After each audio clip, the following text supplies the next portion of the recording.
అనుకున్నదొకటి జరిగిందొకటి బోల్తా కొట్టిందిలే బుల్బుల్ పిట్ట. ఇలానే ఉంది ప్రస్తుతం ఆంధ్రప్రదేశ్లోని వాలంటీర్ల పరిస్థితి. ఆవేశంలో ఎవరో చెప్పారని రాజీనామా చేశారు. మళ్ళీ మన ప్రభుత్వమే అధికారంలోకి వస్తుందని, మనకి మెడల్స్ తొడుగుతారని నమ్మారు. ఇప్పుడు నట్టేట మునిగారు. మా జాబ్లు మాకు కావాలని మంత్రుల చుట్టూ ప్రదర్శనలు చేస్తున్నారు, రాయబారాలు నడుపుతున్నారు. కానీ కొత్త ప్రభుత్వం వీరి గోడ వినిపించుకునే స్థితిలో లేనట్లుంది. Watch the story.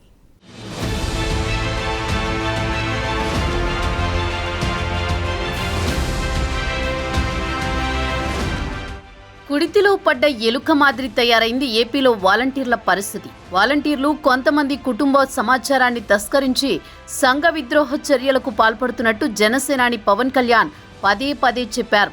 అప్పుడు కొందరు వాలంటీర్లు పవన్ కళ్యాణ్పై దుమ్మెత్తిపోశారు.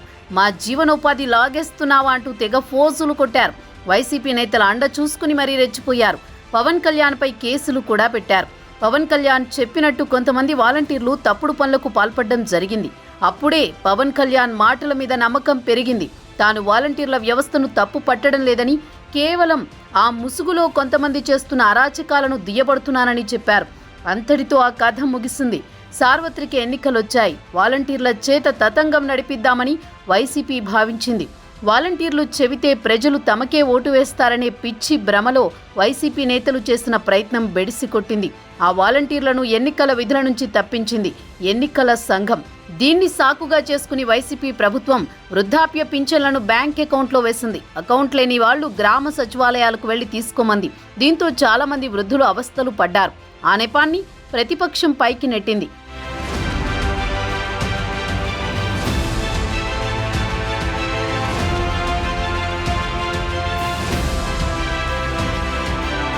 వాలంటీర్లను ఎన్నికల విధుల నుంచి తొలగించడంతో వైసీపీ మరో ఎత్తుగడ వేసింది. వారి చేత రాజీనామా చేయించి తమ పోలింగ్ ఏజెంట్లుగా నియమించుకుంది. మళ్లీ తమ వైసీపీ ప్రభుత్వమే వస్తుందని నమ్మిన చాలా మంది వాలంటీర్లు రాజీనామా చేశారు. కొంతమంది వాలంటీర్లు ప్రతిపక్ష నేతలను తిట్టిపోశారు. వైసీపీ ఎంత చేసినా ఎన్నికల రోజు ప్రజలు తమ పని తాము చేశారు. కూటమికి పట్టం కట్టారు. దీంతో అసలు కథ మొదలైంది. అప్పుడు రాజీనామా చేసిన వాలంటీర్లు మళ్లీ తమ జాబ్లు తమకు కావాలని మంత్రులను, అధికార పార్టీ నేతలను అడుగుతున్నారు. అప్పుడు వైసీపీ నేతల మాటలు నమ్మి నట్టేట మునిగామని, ఇప్పుడు మా జాబులు మాకే ఇవ్వండని మొరపెట్టుకుంటున్నారు. కూటమి ప్రభుత్వం అధికారంలోకి వస్తే వాలంటీర్లకు 10,000 జీతమిస్తామని ప్రకటించడమే దీనికి ప్రధాన కారణమని తెలుస్తోంది. చూస్తూ 10,000 ఎలా వదులుకోవాలని తలపీక్కుంటున్నారు ప్రస్తుతం వాలంటీర్లు. అసలు మిగతా వాలంటీర్లను సైతం కొనసాగిస్తారా లేదా అనేది ఇంకా తేలలేదు. దీనిపై ఇంకా స్పష్టత రాలేదు. ఇప్పుడు రాజీనామా చేసిన వాలంటీర్లలో మాత్రం భయం పట్టుకుంది.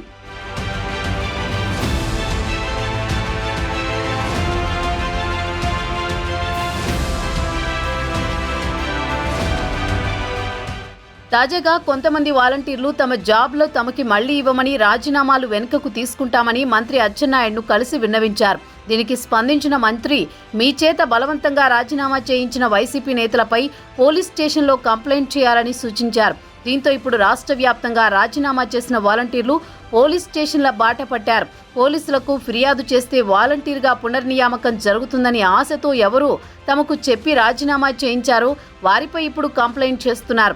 తాజాగా నెల్లూరు సిటీలో వైసీపీ కార్పొరేటర్లు నేతలపై స్థానిక వాలంటీర్లు కంప్లైంట్స్ చేశారు.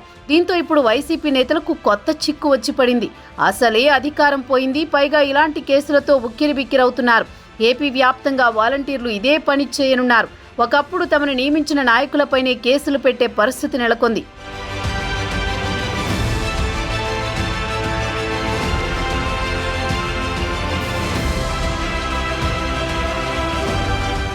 తమ ఆవేశపూరిత రాజీనామాలు ఇంత చేటు చేస్తాయని అసలు ఊహించలేదు వాలంటీర్లు. ఇప్పుడు వాళ్ల వెతలు వర్ణనాతీతం. చాలా మంది వాలంటీర్లు ఎన్నికల ముందే కూటమి నేతలతో కలిసిపోయి పనిచేసిన సందర్భాలు ఉన్నాయి. వాళ్లు మాత్రం ధైర్యంగా ఉన్నారు. వైసీపీకి వీర విధేయులుగా ఉండి ఎన్నికల సమయంలో వైసీపీకి ఓటు వేయమని ప్రచారం చేసిన వాలంటీర్ల పరిస్థితి మాత్రం కుడితిలో పడ్డ ఎలుక మాదిరి అవుతుంది. ఇప్పుడు ఎవరు బకరా అయ్యారని స్థానికులు చెప్పుకుంటున్నారు. మంత్రి అచ్చెన్నాయుడు చెప్పినట్టు పోలీస్ స్టేషన్లో కంప్లైంట్ ఇస్తే మళ్లీ వాళ్ల జాబ్ వాళ్ళకి దక్కుతుందా అనేది సందేహమే. కూటమి పార్టీలలోని కార్యకర్తలు చాలా మంది వాలంటీర్లపై ఆశ పెట్టుకున్నారు. ఈ పరిస్థితిలో ఏమి జరగనుందో వేచి చూడాల్సిందే.